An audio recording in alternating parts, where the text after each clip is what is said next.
ఈరోజు దేశ పరిస్థితి ఎలా మారిందంటే దేశానికి గ్రహణం పట్టినట్టు ఉంది.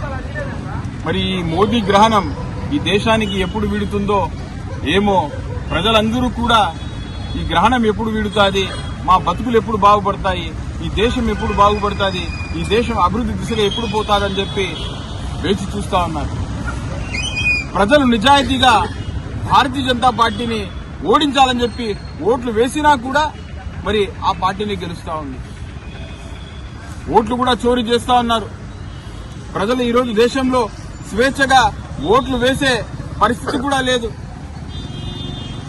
ఓట్లనే దొంగలించబడుతున్నారంటే ఇది ఎలాంటి పార్టీనో ఓసారి అర్థం చేసుకోవాలి. మరి దేశంలో ఉండేటువంటి మేధావులు ప్రజలందరూ కూడా మాట్లాడుకుంటున్నారు. గాడ్సే భావాజాలం ఉన్నటువంటి పార్టీ, మహాత్మా గాంధీని చంపినటువంటి గాడ్సే వారసులైనటువంటి పార్టీ, మరి ఆ పార్టీలో ఉండేటువంటి నాయకులకు అలాంటి ఆలోచనలు రాక మరి ఎలాంటి ఆలోచనలు వస్తాయని చెప్పి దేశంలో ఉండేటువంటి ప్రజలందరూ కూడా, మేధావులందరూ కూడా అనుకుంటా ఉన్నారు.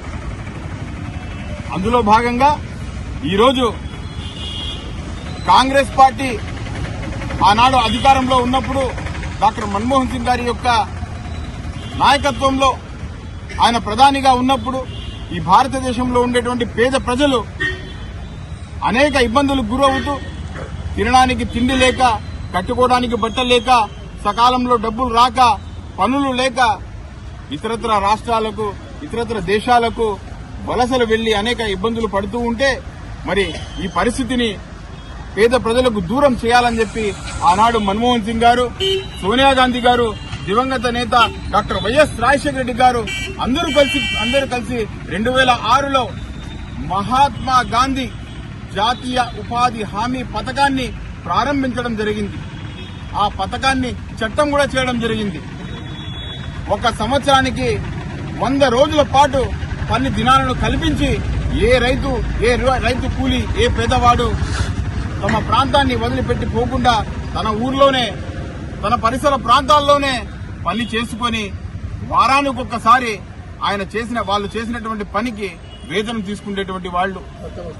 మరి ఆ రోజు నుంచి భారతీయ జనతా పార్టీ అధికారంలోకి వచ్చినప్పటి నుంచి కూడా నేటి వరకు ఈ యొక్క ఆహార పథకాన్ని నిర్వీర్యం చేస్తా వచ్చింది.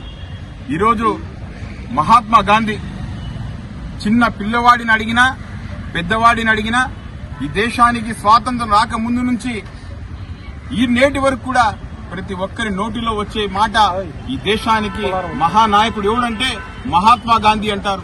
ఈ దేశానికి జాతి పిత ఎవరంటే మహాత్మా గాంధీ గారు అంటారు.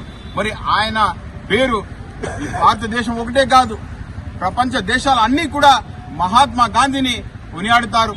ఆయన ఒక గొప్ప నాయకునిగా మరి అందరూ కూడా అనుకుంటారు. వాళ్ళ అలాంటి వ్యక్తి పేరు పెట్టినటువంటి పథకాన్ని, ఆ పేరు మార్చి ఈ పథకాన్ని నిర్వీర్యం చేయాలని చెప్పి భారతీయ జనతా పార్టీ చూస్తా ఉంది. కాంగ్రెస్ పార్టీ దీన్ని సహించదు. ఈ రాష్ట్ర ప్రజలు సహించరు, దేశ ప్రజలు కూడా సహించరని చెప్పి తెలియజేస్తా ఉన్నా. ఈ యొక్క కొత్త